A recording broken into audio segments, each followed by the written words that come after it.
Décidément, il n'y a aucun secteur qui n'a pas été gangréné par le hashish, l'argent sale au pays de Mohamed VI. Même le sport, qui devrait plutôt être synonyme de propreté, de santé et de loyauté. Mais là où le kiff traite, il laisse toujours des traces nauséabondes. Plusieurs scandales éclaboussent sans cesse les hauts responsables du sport au Makhzen. À leur tête, l'argentier de Mohamed VI, Lakja Fouzi, qui porte depuis déjà 2 ans 2 casquettes, celle de président de la Fédération royale de football pour se servir et celle de ministre délégué au budget du Makhzen pour servir son maître. Toute l'histoire a commencé il y a une année, lorsqu'un baron malien de la drogue qui vivait du trafic de kiff traité entre le Maroc et le Mali, arrêté, a avoué avoir remis la somme de 3,5 millions de dollars au Wydad Baydawi, plus précisément à son président Saïd Nasseri, en plus d'autres sommes à différentes occasions. Ceci, en plus de la somme de 20 millions de dollars qu'a remis Fawzi Lakja à la CAF et qui avait soulevé un véritable tollé dans le milieu du sport, autant continental que mondial. Ce qui a obligé les officiels du Makhzen à chercher des explications tout aussi farfelues les unes que les autres. Mais question à un dirham. Pourquoi cette somme n'est-elle pas apparue sur les comptes et les bilans de la Fédération royale de football? Les déclarations de nombreux responsables sportifs continentaux, les recoupements réalisés par des observateurs avertis, des enquêtes faites par diverses institutions spécialisées, notamment mondiales, font ressortir que tout cet argent sent le hache à plein nez. En effet, suite aux aveux du baron malien arrêté, il apparaît clairement que Nasseri recevait une quote-part. Pourquoi? Du baron malien.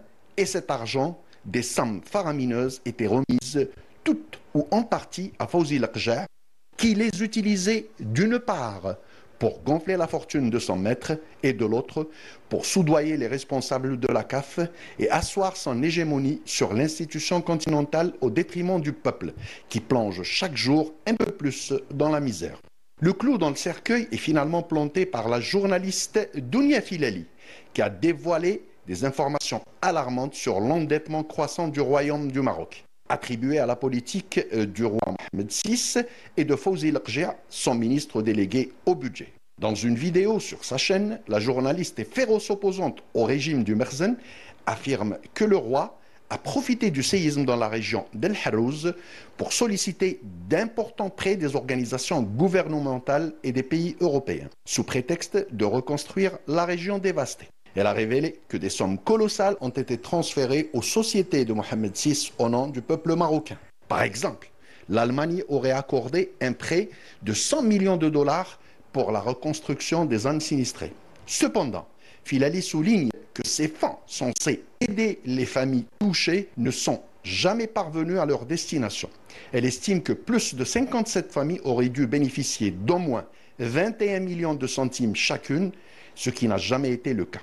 Ainsi, il apparaît clairement que la collusion entre la drogue, l'argent sale et la Fédération marocaine de football est prouvée et tourne autour de la corruption sans laquelle ni Lakja ni d'autres hautes personnalités n'auraient pu arriver où elles croient être arrivées, avec la complicité du roi et de ses sujets. Mais tout cela sont mauvais. Et le jour est venu, avec tous les scandales révélés et les affaires en justice qui les attendent, pour que ces piteux personnages payent pour leurs actes.